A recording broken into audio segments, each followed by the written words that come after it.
All right. So the housekeeping points. Please note this session is being recorded, and if you do not wish to be recorded, I advise you to turn off your camera. Tonight, we are fortunate to have guest speakers who are eager to make this program as interactive and engaging as possible. After their presentations, there will be an opportunity for questions. I encourage you to raise your hand if you have a question, or if you prefer, you may type your question in the chat. We will do our best to address as many questions as possible within our allocated time. In addition to our guest speakers, we will also hear from a young professional, Ayman. I can see him on screen. Ayman is relatively new to the workforce, and he will share the challenges he encountered when entering the job market and how he managed to overcome them. At Australian Bangladeshi Women in Leadership, we are deeply committed to providing resources that can benefit our community, particularly in helping individuals secure meaningful employment. And we recognize the unique challenges that come with moving to a new country and aim to ease that transition in any way we can.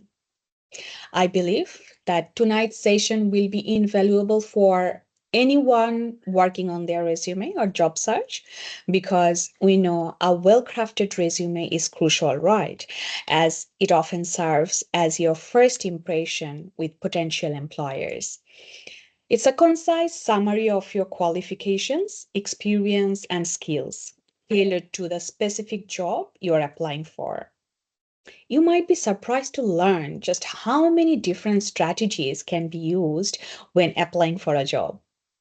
And with that, I will stop right here and introduce our specialists who will be sharing their expertise tonight. We are honored to have with us Morgan Orr and Jack Coleman, both of whom work at Randstad, one of the most renowned and prominent recruitment agencies in Australia and beyond. Morgan is a recruitment specialist with a wealth of experience in accounting and finance. With a career spanning tax, audit, and business services, Morgan has collaborated with firms from big four giants to boutique practices.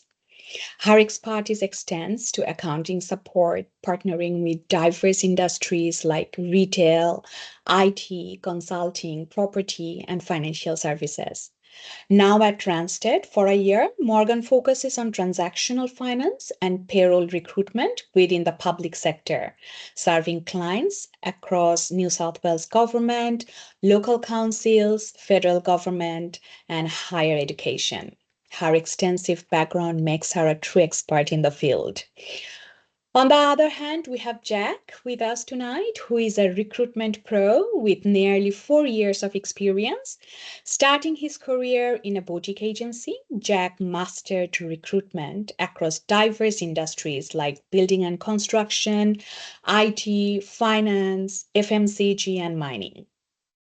Now at Randstad for a year, he's an integral part of the New South Wales government team, specializing in construction, property, and engineering. Jack's track record of placing top-tier talent has driven project success and organizational growth. He's dedicated to building connections that thrive in the dynamic world of construction and engineering. On behalf of Australian Bangladeshi Women in Leadership team, I would like to express our deepest gratitude to Morgan and Jack for generously extending their support to this important initiative tonight. Let's welcome Morgan and Jack. Over to you. Thanks so much, Indrila. It's a pleasure to be here, and thank you for having us.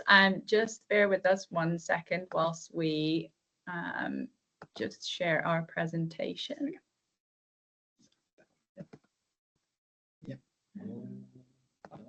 Yeah.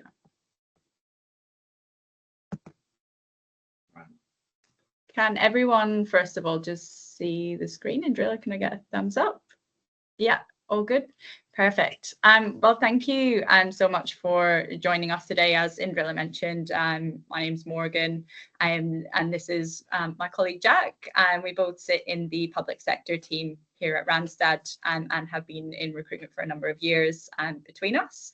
I'll just kick off with a bit of a run through of the points that we're hoping to cover in this session.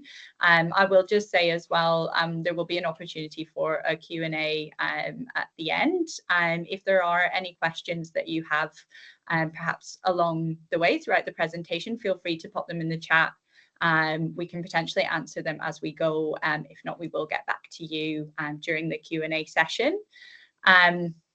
So a few things that we're going to cover today. First of all is the importance of writing a good resume.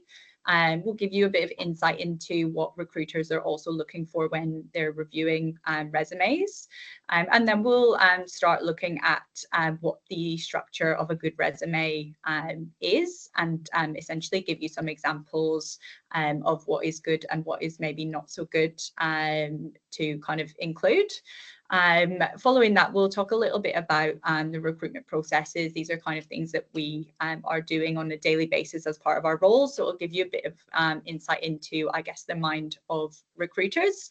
So that will hopefully help you tailor your CV to kind of benefit you in that way. And then we'll give you a little bit of advice on your job search and just some tips and tricks that can be helpful to kind of make you stand out, I guess, against the competition in the market. And then, as I mentioned, we'll be wrapping up with a bit of a Q&A session as well. Yeah, so I guess starting off with the importance of writing a good resume. I mean, it's probably the most important part of anyone's job search, I would say.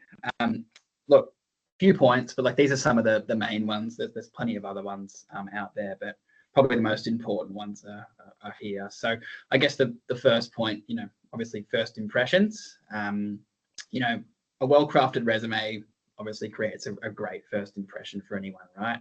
I think in our case, if we were to look at a resume that is hard to read, is a bit hard to sort of understand, timelines or anything like that, we don't discard them necessarily, but there's sort of not a preference, and it obviously shows that you are able to sort of put together a good resume. Your attention to detail is good, and obviously it sits well with the professionalism as well.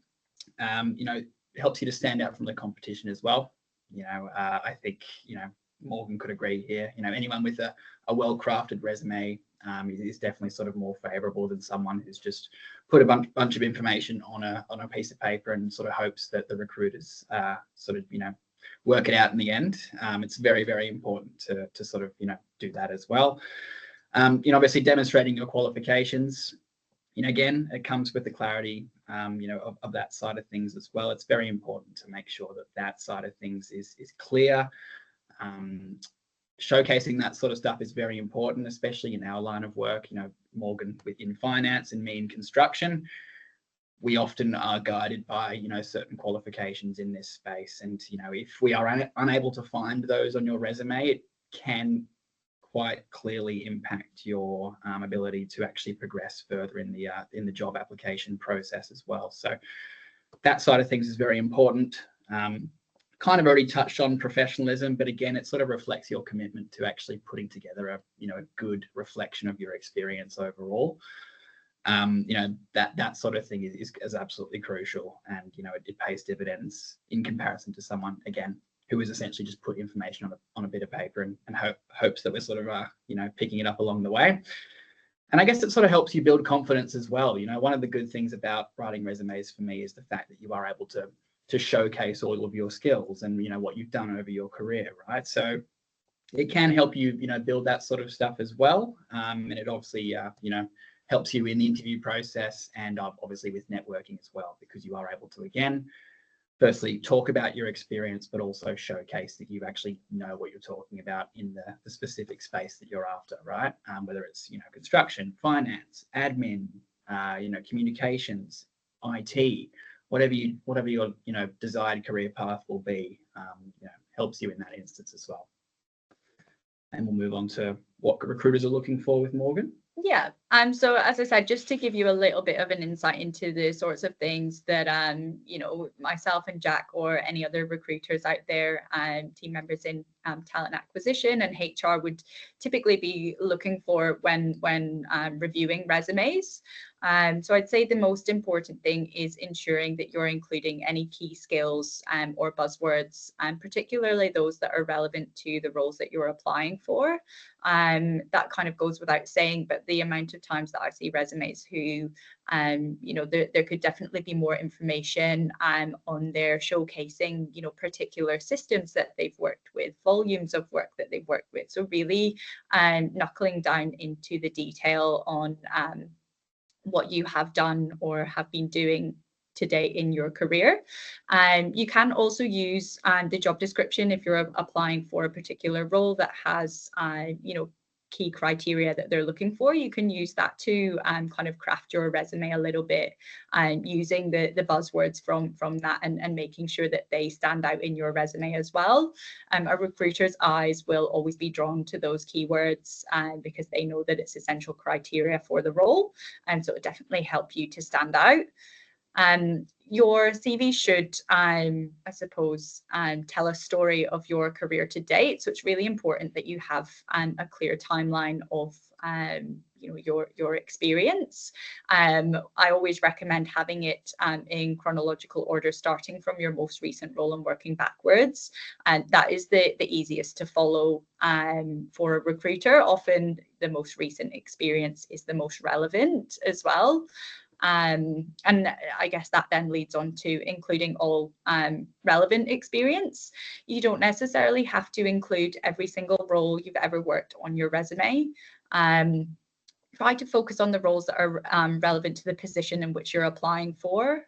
You know, you don't need to necessarily put on there if you worked in customer service 10 years ago, but you're, you know, looking to work in the accounting space and the skills are not necessarily relevant. There's no need to include that. I would say the only time that I would say to include that is if you have worked in a slightly different role more recently, just to highlight what you've been doing in recent years so that there are no gaps on your resume and no question as to what you have been doing during that time. Another thing in which goes a long way with recruiters is longevity within a role. So it shows that you have some sort of loyalty and commitment to an organization, and it can be favorable.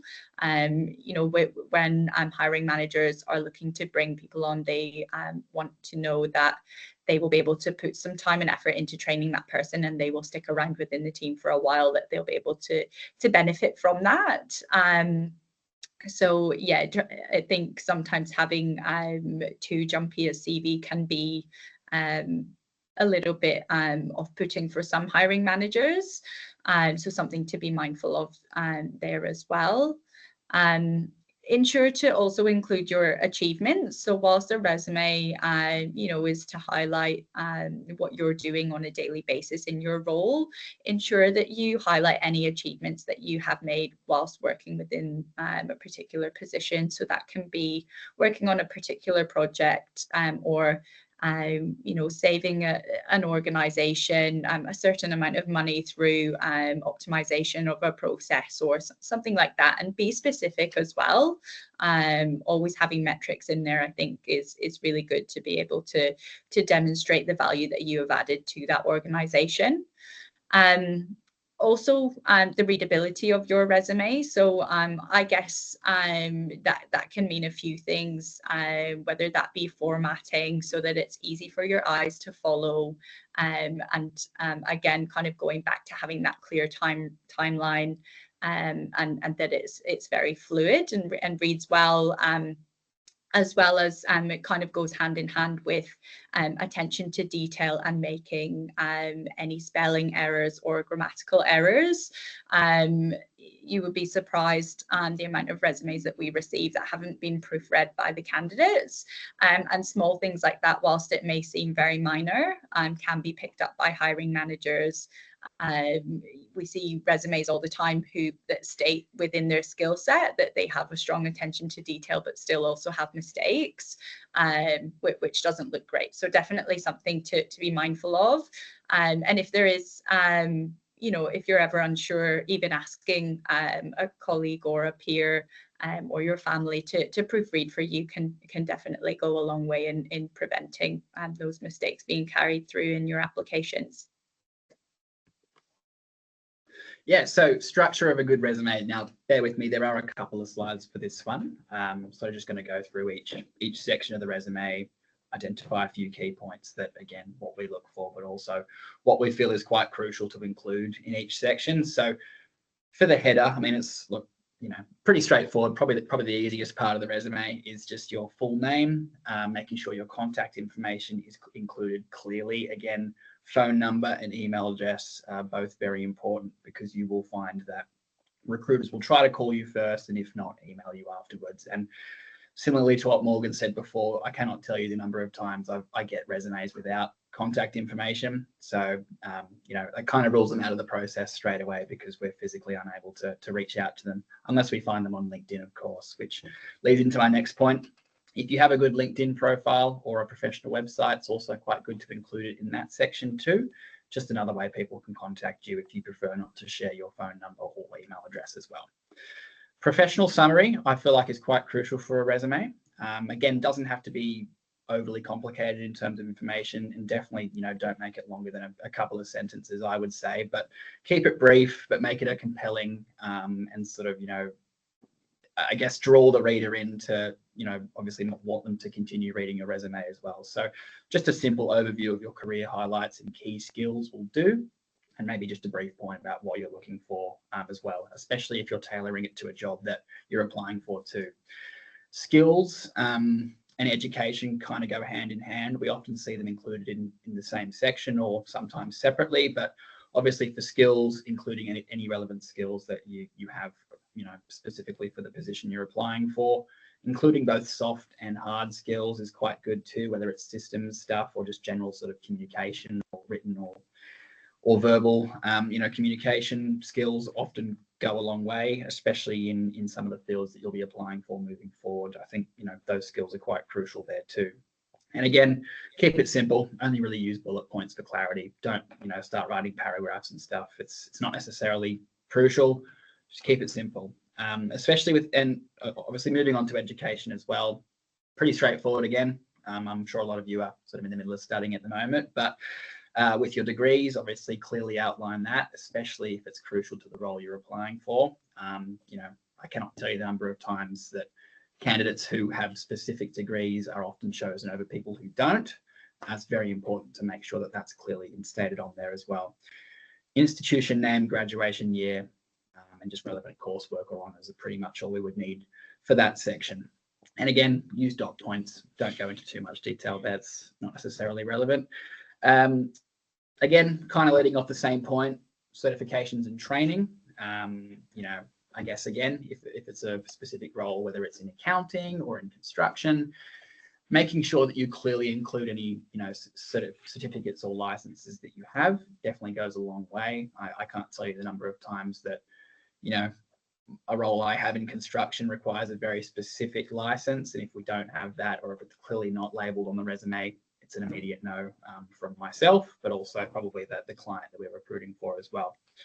Training programs and workshops completed, again, could be quite good, whether it's a management course or, you know, a site supervision course, or maybe even like just a human resources course, for example. I'm just throwing stuff out there now, but ultimately that can be quite crucial too, because it shows that you've put the effort in to actually make yourself more employable, and it goes a long way to developing your skills for, you know, the workforce that you wish to go into eventually too.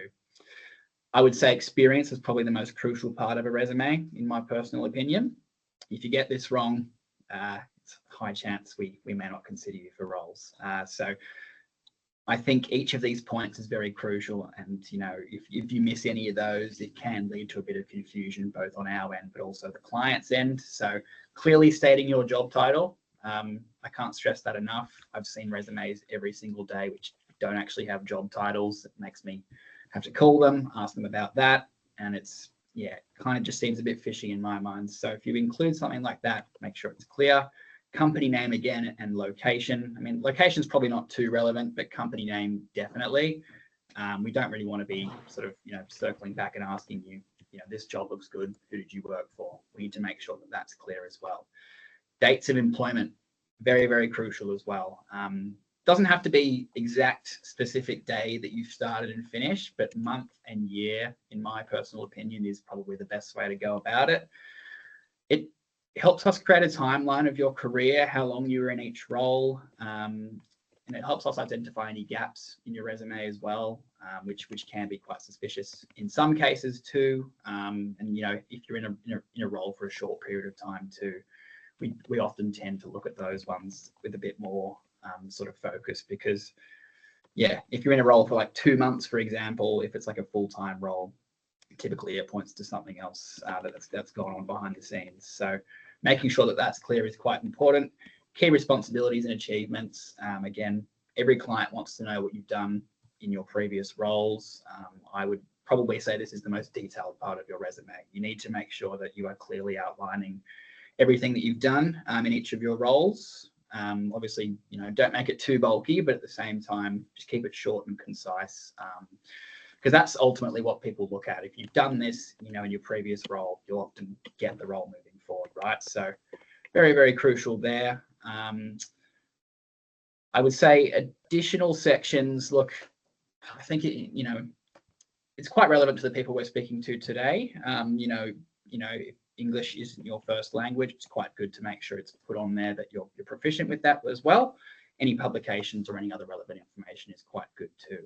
So if you have no local experience, but you're a great, speaker of English, you can often transfer over quite well, especially if you're going into admin or customer service or anything that's a bit customer facing. That definitely is something that recruiters would look at if you do lack, local experience in Australia, that's for sure. And references, you can include a brief section in there if you want to. Typically what I do, for my resume as well, I would just put available upon request. I think the last thing that your referees would want is to have their contact information out there, especially when you're applying for roles. And ultimately, if a business is interested in, actually moving you to the reference check stage, that is when you can provide them with the references anyway. So doesn't really matter either way if you do or don't have those details on there, but just a brief section, I would say, just to show that, okay, you are able to supply references if you are successful in moving on to the next stage. That kind of summarizes what makes a good resume in my mind anyway. So moving on to some examples of good resumes. So I've got a couple of examples here. I'm not sure if you can see them very clearly, but I guess it was more just to give you a bit of an idea of what a good structure looks like. I think sometimes some of the issues around formatting resumes can be with almost overcomplicating the design. It doesn't need to be complex. It just needs to highlight your key skills and experience and education, as all of the points that Jack has just gone through. So with both of these, you can see that at the top of the resume, they have their name and their contact details clearly there, followed by a short professional summary. These are two slightly different examples. So the one on the right hand side is actually my preference. I prefer the education and skills sections to be above the experience. That is maybe just personal preference. I think as long as they are clearly on there and headed up and stated, in bullet points, you can't go wrong. But my personal preference would be to have your education first, followed by your skills, and then underneath that your experience.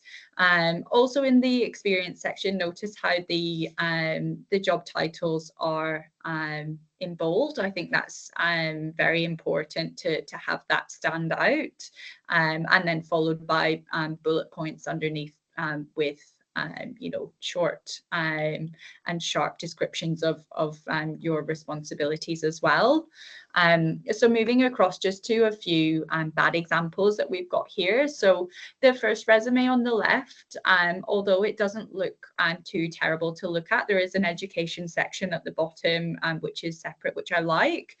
They do have their contact details and a short summary on there. The one thing that I would say with this one is just in terms of the description of the roles, it looks quite wordy. There isn't a lot of structure there around you know, the day-to-day tasks. It does read more as a paragraph rather than clear bullet points stating your responsibilities. With Stacey Smith, she has a few errors on her resume there. She's got some typos. She has spelling mistakes, grammar inconsistencies and things as well. And so again, just highlighting the importance of proofreading your resume. And then the one at the bottom, which I don't think you can read very well at all, but that was more just to highlight the formatting. This one, you know, in particular draws your eyes to the center of the page, and it doesn't read very well. I guess when you have a clear structure and format to your resume, your eyes you know, follow down the page, whereas your eyes are drawn into the middle of this one, which you don't want. You want, as I said, it to tell a story and have a clear timeline of your background and experience as well. Yeah, so I guess just going into more about the recruitment process that I guess Morgan and I would probably go through on a day-to-day basis when screening resumes. I mean, look, it's a pretty basic process. It's not too complicated, I guess, for us. But I guess when we have a significant number of resumes to go through, we make sure that we sort of tick off all of these little points. Sort of makes the process more efficient for us, and just makes it easier for us overall. But obviously, first and foremost, we would receive the resumes. So we get jobs from our clients, we advertise the role, and people start applying. I guess the next point would be, you know, sort of filtering through the resumes. So you're sort of, you know, screening for keywords, as Morgan said before, you know, just identifying, you know, the resumes with the relevant skills and experience based on the job description that we're kind of looking for. Again, that's sort of where, oh no, do we just leave it? We're still in it. Can you guys hear us? Yes. Oh, sorry. Sorry, Our yeah. other screen just died. Sorry. Technical issues. Sorry. As long as you guys can hear us, we'll. We Apologies. can hear Bear you, with us. see you as well. We can see your Okay, screen too. Great. Sorry, we'll Sorry carry about on. It's all right, down to the recruitment process. Can you still see the PowerPoint? Yes, we can. Yeah, Sorry about that. there we go. Click that.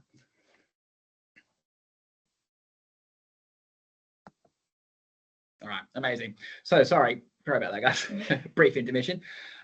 So yeah, that's sort of where most of the qualifying of the candidates goes, is sort of looking for that relevant, you know, skills and experience. You know, as I said before, a lot of my roles require very specific qualifications or courses, or, you know, specific types of construction. So if I'm able to identify that early on, I will be compelled to keep reading the resume. I guess that sort of ties in quite well with required qualifications. Again, you know, a lot of my roles require, you know, elevated work platform qualifications, or a white card, or, you know, a driver's license or anything like that. So just ensuring that candidates meet the, you know, the minimum sort of criteria for that one there as well.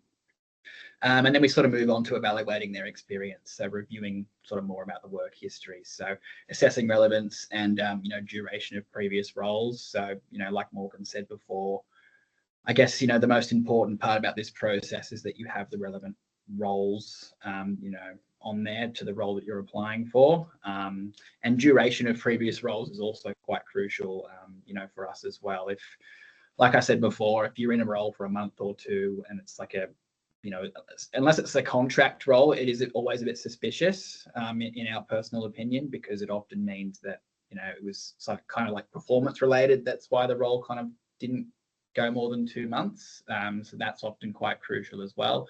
Most of the roles that we work on are contract roles, so we do give a bit of leeway there. But if it's like a continuous pattern of, all right, 1 month in this role, 1 month in that role, again, not great, you know, in our personal opinion anyway.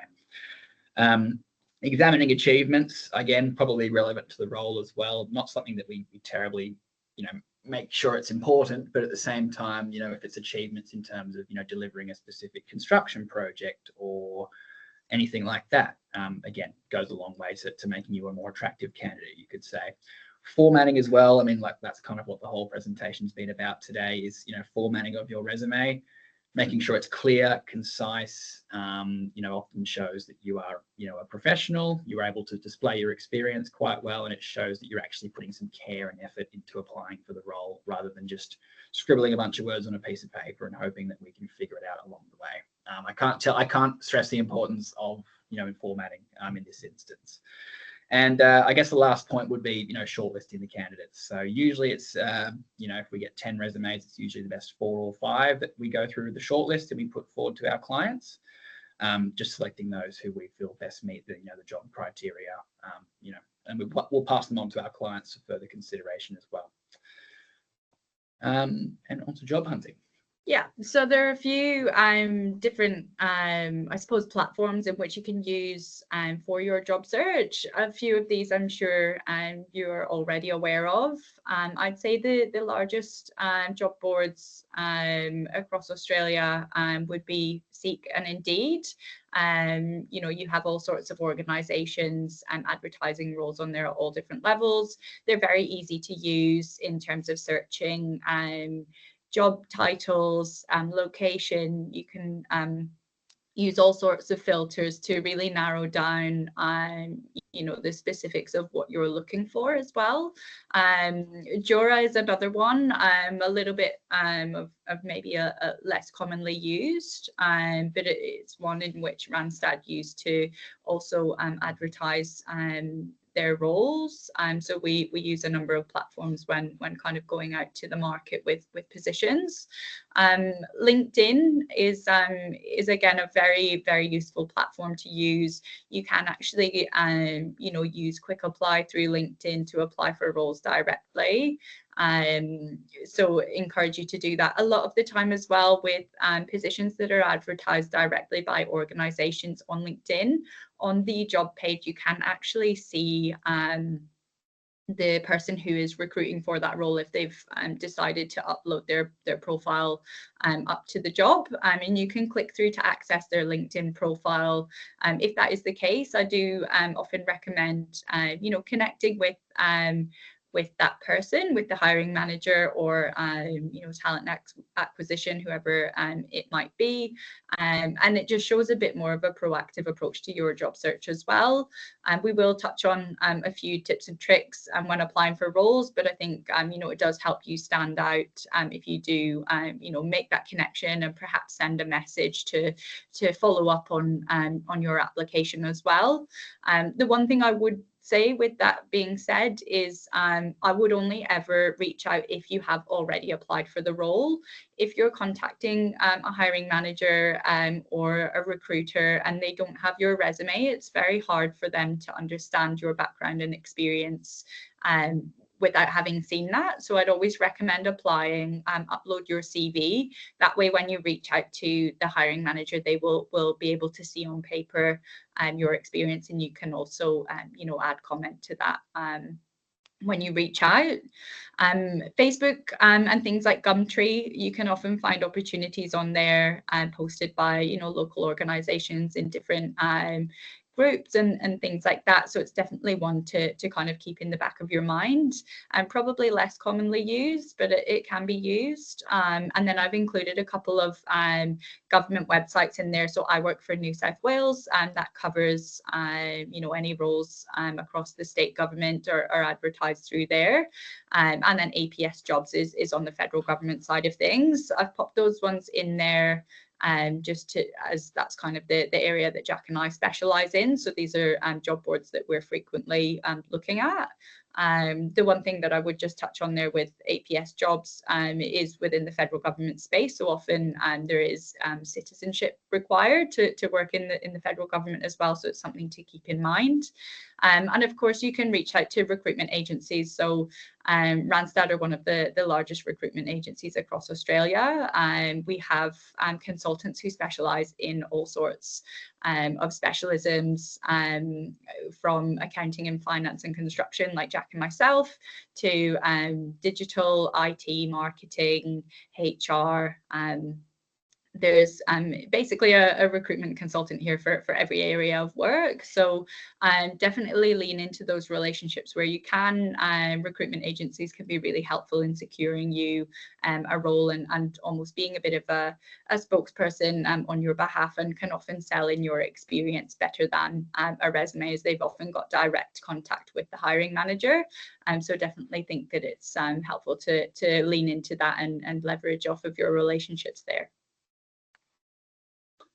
And I guess just tips and tricks before we finish up and head into the Q&A. So, I mean, this is sort of more around, you know, the best things to do, you know, before applying for a role, and then we'll touch on things, you know, what we sort of feel is best to do, you know, after your application or after your interview, right? So, first thing you want to do before applying is sort of research the company. So, understanding its culture, its mission, what they do on a day-to-day basis. Ultimately, you want to be working for someone that aligns with, you know, what you want to be doing moving forward, right?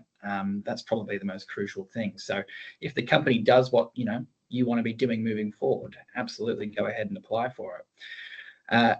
I guess tailoring your resume. So I guess, again, that's kind of what the whole presentation's been about today, but customizing your resume to sort of highlight, you know, any relevant skills and experiences. So it does sound tedious, but ultimately it's worth doing the extra effort to make sure that, you know, you are one of the top candidates for each role. So whether it's going on changing your summary slightly or moving jobs around so that, you know, the more relevant ones are at the top, makes a difference, I promise you.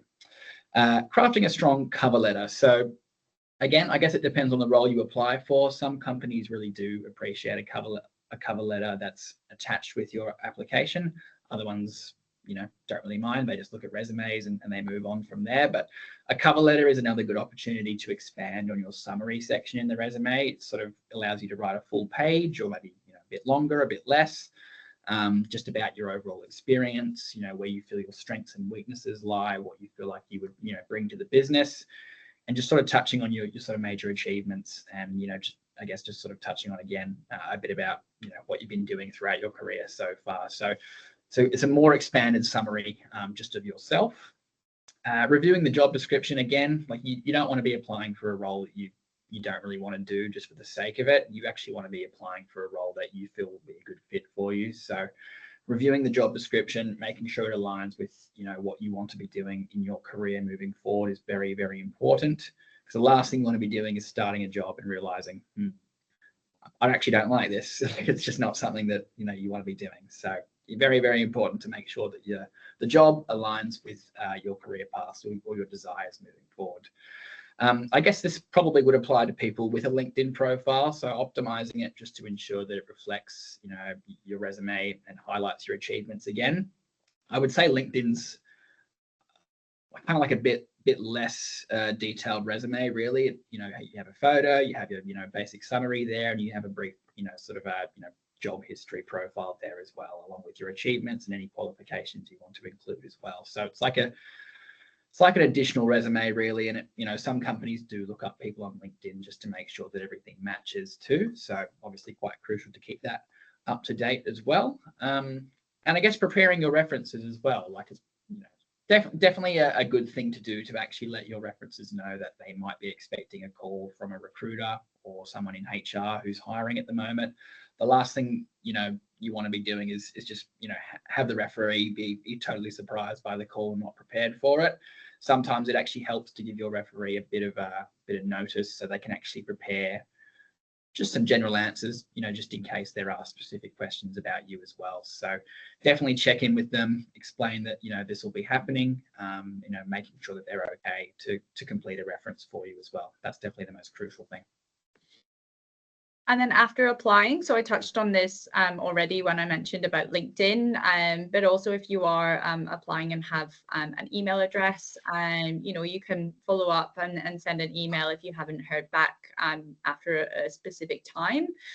One thing I would say to also be aware of while if you are following up is just be mindful of closing dates of applications, because sometimes it's different with each organization or government department as to how they you know, navigate the process, but sometimes applications will not be reviewed until after the closing date. And so if you are sending follow-up messages, I would advise waiting until after that closing date if you're following up on an application, or if you want to you know, reach out, as I said, on LinkedIn and say you know, introduce yourself and give the hiring manager a heads up that you have applied, more than welcome to kind of do that before, but just something to be a bit mindful of there. Ensure that you stay organized and keep track of where you're applying, when you applied, and responses that you receive. This is important for a number of reasons. You know, you could have a phone call from someone wanting to schedule an interview with you, and if you're unable to kind of pinpoint, you know, which business it is that's calling or which role it is that you've applied for, sometimes it can look a bit disorganized and not be, you know, necessarily the best first impression for a client, and also keeping track of any interview requests as well, to make sure that you're not missing any interviews and that you have them scheduled, whether you're using an online calendar or however you manage your days. And then leading on to obviously preparation for interviews, so researching common interview questions, practicing your responses. I know from when we do interview preparation with candidates that we work with, even having a bit of a mock interview really helps. I know sometimes it can seem a bit silly and you may feel a little bit silly practicing your responses out loud, but it makes such a difference to actually you know, say what you're thinking, because often sometimes what's in your head is not necessarily the way that it may, you know, come out verbally in an interview, and sometimes it just causes you to lack that you know, directness and being concise, which is super important. Review and learn, so assess any feedback that you receive, whether that be from your resume or from interviews. Use it to improve future applications. You know, every unsuccessful application doesn't necessarily need to be a bad thing. It can be a positive, and we can use that moving forwards to kind of get you to improve for the next role. Networking again is super important, so connecting with current or previous employees of the company and for insights and any referrals as well are super helpful. It's good to you know, have someone back you up, I guess, when going forward for a role. If they're respected within the organization, a lot of the time that will go a long way. And again, be patient, allow time for the process, and avoid following up too frequently. As I said, I'm really going back to yeah, sending that follow-up email before the closing date. Just be mindful that hiring managers often will have large volumes of applications, and they will try and come back to you when they can. And that wraps us up for the session. I appreciate we've probably spoken way longer than we had anticipated. So thank you for bearing with us there. No, thank you so much, Morgan and Jack. So I think I can see one question here from Kazi Safwan. Hello, I'm new there in Australia. I'm an international student. I don't have any experience yet. How can I make my resume good if I don't have any experience yet? I think that's a good question. And to be honest, I've not actually come across a resume without any experience whatsoever. But I think what would be quite crucial is to obviously, I guess, just write a good summary of your overall character in that sense, and some soft skills that you may think you have. Obviously, it is hard to put together a resume without any experience, but ultimately you've got to sell yourself as an individual to the company. And by doing that, even if it's just a short cover letter explaining, okay, you think you're good at this, or you've done courses in this, or anything like that, that will probably suffice for now, and will probably be enough to gain some sort of entry-level job. Anywhere really, I would say. Yeah, I think just to add to that, if you are, going forward for graduate positions, for example, other candidates who are also applying for these roles are going to be in a similar position. They're not going to have a wealth of experience either. So it's really picking out those key skills or any, extracurricular activities that are you feel are relevant and beneficial to kind of highlight as well. That can go a long way.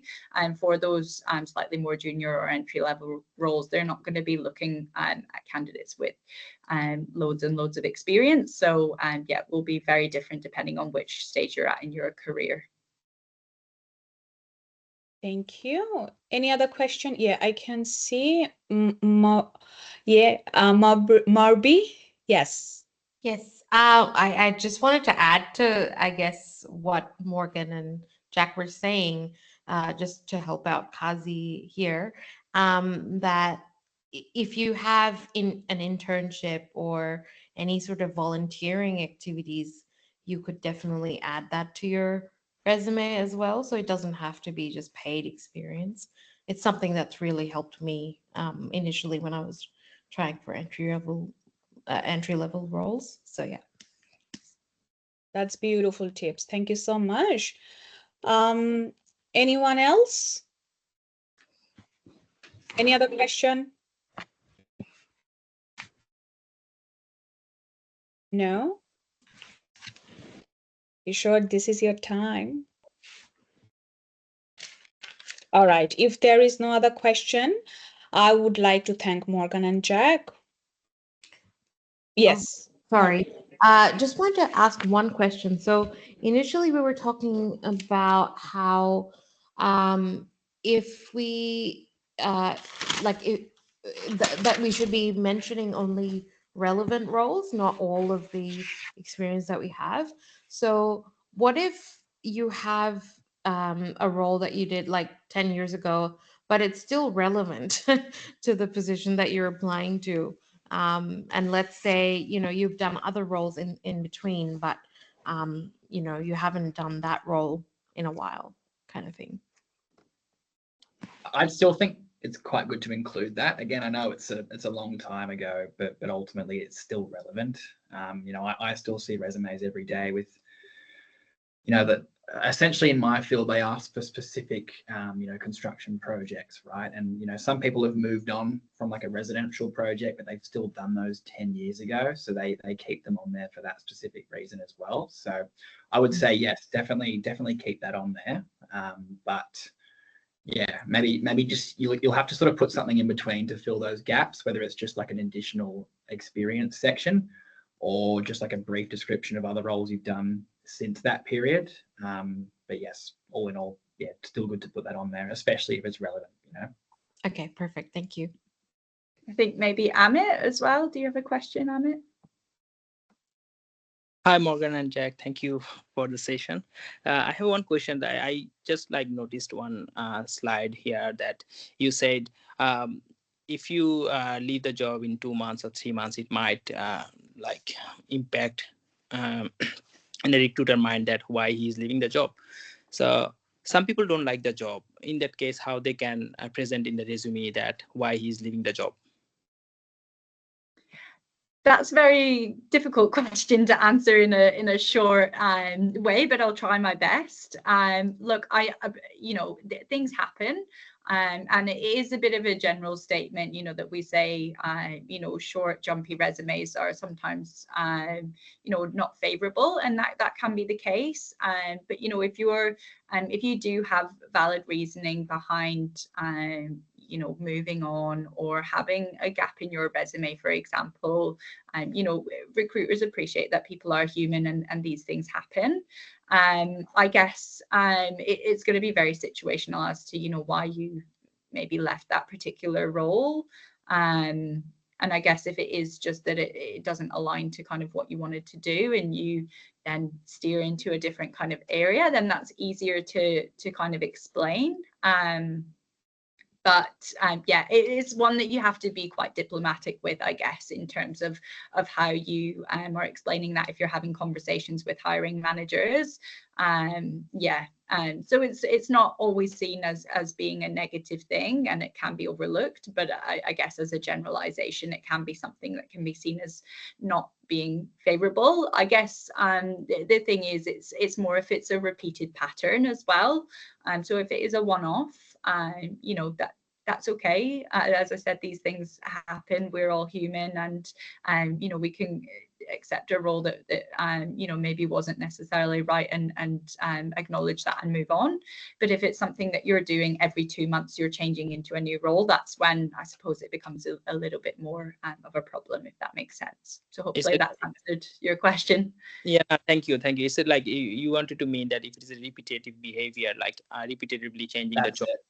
Yeah, like ultimately that's what we look out for. I did misspeak before, because that, yeah, it definitely is a generalization that if you've got a role for 2 months, you know, we automatically will say that's, you know, that's silly. We can't be having that. It's not true, because like you said, you know, people don't like the job. They find out they want to change roles later on, right? So I think in that instance, as long as you are clear with the recruiter, with the HR person that you speak to of the reasons behind it, they'll believe you. They won't question you.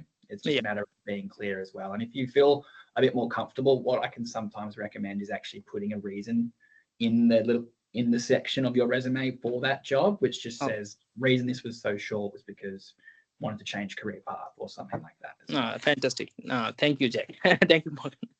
Perfect. Thank you Any very more? much. Yeah, any more? No more? All right, if you have more questions, you can always reach out to us, and we'll pass your questions to Morgan and Jack, and they will probably reach out to you, answer your questions through us, or maybe directly to you. And once again, I would like to thank you, Morgan and Jack. Your insights have been incredibly helpful and enlightening. I realize there are many aspects I wasn't even aware of, you know, and it's clear how much things have evolved over time. And these changes highlight how cultural and temporal shifts impact our approach to job applications. In today's competitive landscape, staying current with these trends is essential. I think I would like to thank you one more time for your guidance. And would you be interested if any of our audience wants to reach out to you? Is it okay if I share your contact details with them? They could reach out to you via LinkedIn or email. Would that be okay? I think LinkedIn would probably be the best way to contact us. Just I get a quite a high, speak for Jack as well, but quite high volume of emails. So sometimes emails can get lost easily. So yeah, feel free to connect on LinkedIn. You are welcome to reach out to us. Obviously the one thing that I would say is that Jack and I are quite specialized in the areas that we recruit for. So we may not necessarily be able to help you out all individually in your job search. But of course, if there's any questions or anything that we can kind of help you with at all, feel free to reach out, and we'll certainly do our best to do so. Beautiful. Thank you so much. And if there is no other questions, let's move on to our next section. Let's hear from Aymanur Rahman, who is a young professional. And today Ayman will share his job search journey and some tips that he found very important while looking for an employment opportunity. Over to you, Ayman.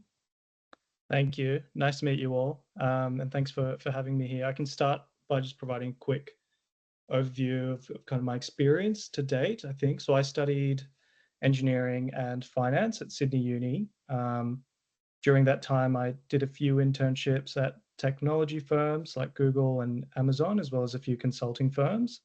And I really enjoyed the consulting side of things quite a lot. And so I decided to go into a graduate role at EY Port Jackson Partners when I graduated in 2022. And I worked there for, I think, a couple of years and really enjoyed sort of the consumer goods and retail industries, or those consumer goods clients that I had worked with. And recently moved over to Woolworths, and now I'm working as a senior commercial analyst at Woolworths. I might just talk through maybe 3 sort of the key challenges that I faced and my resolution for them, and how I sort of got through those things, but feel free to jump in with any questions. I think the first thing for me, possibly towards the final year of university, was figuring out what strategy I should be using to apply for jobs in the first place. I think one of the trade-offs we face is, do you want to apply to a few that you really like, or do you want to apply to as many as possible to maximize your chances? And so a middle ground sort of worked for me, where I had kind of a base resume that I used, but for jobs that I was really interested in, I would edit them heavily and make it really tailored to those 5 to 10 specific jobs. But outside of those 5 to 10, I definitely applied to a lot more as well.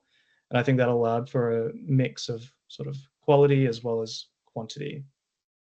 I think the second thing I would say was, one of the barriers is obviously the first stage of getting your resume actually reviewed and going through to an interview.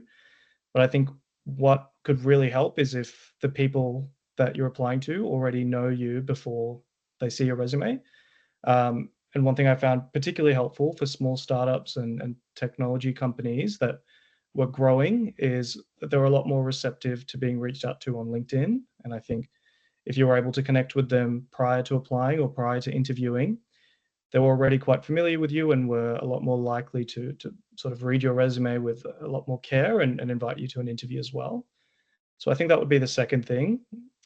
And the final thing, I guess I would say, is the point around lacking work experience is probably a common theme across many, if you're in university or about to graduate from university. There's probably 2 things I did to get around that. One is just using all the extracurriculars and kind of work adjacent type things I did during university. So whether it's student clubs or societies or any projects that I did through universities or industry projects, trying to sort of professionalize them in a way and putting them in your resume so that you can showcase the skills that you learned and how it would help you perform the same thing in a paid environment. And I think the second thing would be also sort of viewing the job search as almost building blocks one after the other, because I think it's hard to get the perfect job or your dream job in the first go. But if you can look at maybe other jobs that could help you get there later on and help you develop your skills along the way, and go for those first and slowly, step by step, move through the building blocks, that can be an easier way to progress. But yeah, I think those would be my main things. Oh, that's beautiful. Thank you so much, Ayman. Any questions for Ayman? Anyone? I've got a quick question, Ayman. So when you were studying, did you have any job that time, like part-time job or anything as such? So I did a few internships. There was probably a combination of different types of internships. So there's some formal summer internship programs that I applied to, which is during the university holiday period. And so I think that was one. But the other type of internships I did were more informal startups that necessarily don't really recruit that publicly or through a formal process. But by hearing about those companies, you kind of figure out that, or find out that they would like an intern. And so reaching out to them directly on LinkedIn or connecting through maybe a mutual connection helped me find out about those opportunities in the first place, and then also work throughout the university semester. Okay, that's good. Thank you. We have got a question from Marby. Ayman, I just wanted to ask, where did you find those startups and how did you sort of network with them? Was it mainly through LinkedIn or? Yeah, no, that's a good question. I think so. In terms of where I found those startups, this might just be specific to me. There might be other ways of finding them, but usually in the news or any kind of technology news for Australia, there's usually some information around what startups have recently gotten funding from venture capital funds.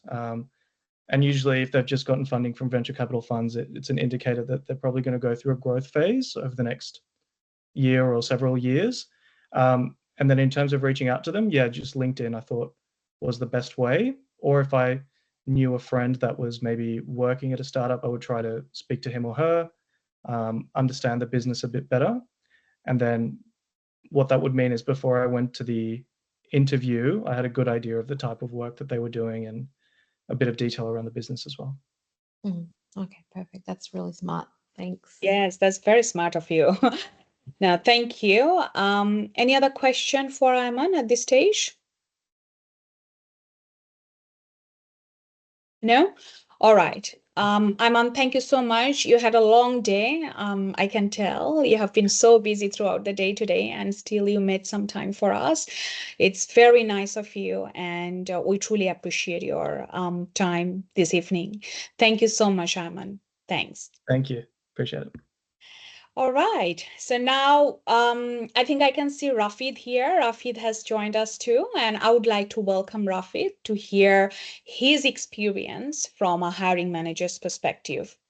Rafid, over to you, please. Hi, thanks. Hi everyone. I'm Rafid. I look after several teams in a large engineering company called WSP.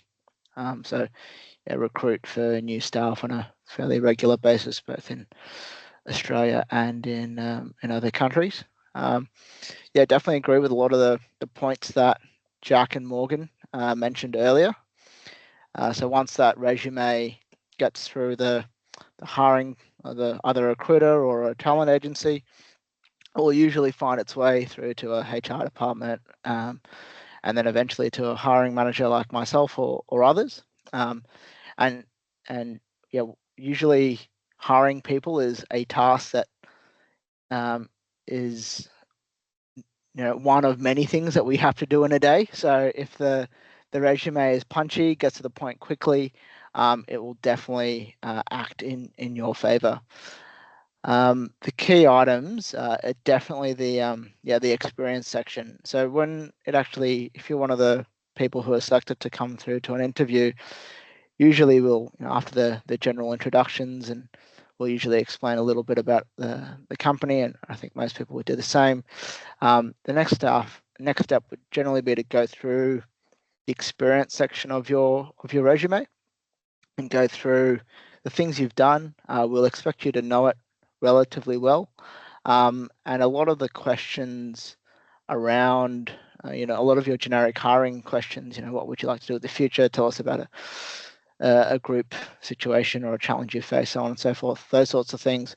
We'll definitely want to see your experience highlighted in some of those questions, how you've dealt with them. In your experience section, what we're mostly looking for, at least what I'm looking for, is your ability to create value for the people you're working for or any organization you've worked for. So if you're fairly new to the industry, or you're fairly new, you don't have a lot of experience yet, maybe you've done a PhD project, I'll be looking for ways in which you've gone above and beyond in your PhD project. Have you found interesting ways to apply your PhD research? If you've worked for other employers in the past, what did you do to create value for that employer? Those are the key items that we'll typically look for. A lot of your general requirements will be taken as given. So if it's things like you need a white card, you need to have these qualifications, we will have already expected the recruiters or the HR departments to have already checked all of that stuff off. So we probably won't focus on that too much. Everyone else who will also be interviewing will already have those requirements. So really we'll be looking for what differentiates you compared to everyone else who's applied for the role, and whether you would be a good fit for our organization. So that's that's where sort of researching about the company will definitely act in your favor. So you can tailor your responses or your resume and your experience to meet our organizational goals, whatever they might be. So those are some of the items we'll be looking for. Generally, in an interview, once you've got through a few of those generic interview questions, which hopefully you've practiced and you're pretty good at, I will also ask you questions about your experience. The last section of an interview will generally involve a bit of a Q&A, where it's an opportunity for you to ask us questions about the role, which I encourage you to use to definitely take advantage of. So if there's, we want to make sure that we're recruiting someone who wants to work for us, just as much as you want to, join the job. We want to make sure that you know what you're getting yourself into is probably the best way to describe that. So asking good questions around what your day might involve, what the growth opportunities of that role might be. Those are things that let us indicate to us that A, you're interested, seriously interested in the role, and B, that you want to make a career with us. Those are some of my tips.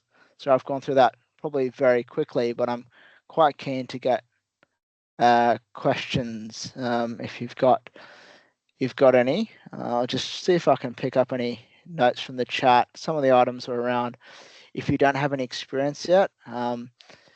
I think Iman really nailed this question probably better than anyone else. If you don't have any experience and hustling to get that experience, whether that's reaching out to people, making sure you're at interview nights or networking events, doing research on the companies that are in your field and talking to them, having a general knowledge of that industry, those are really good indicators that this is a job or an industry that you're seriously interested in and that you're willing to have the tenacity and hustle to go find work and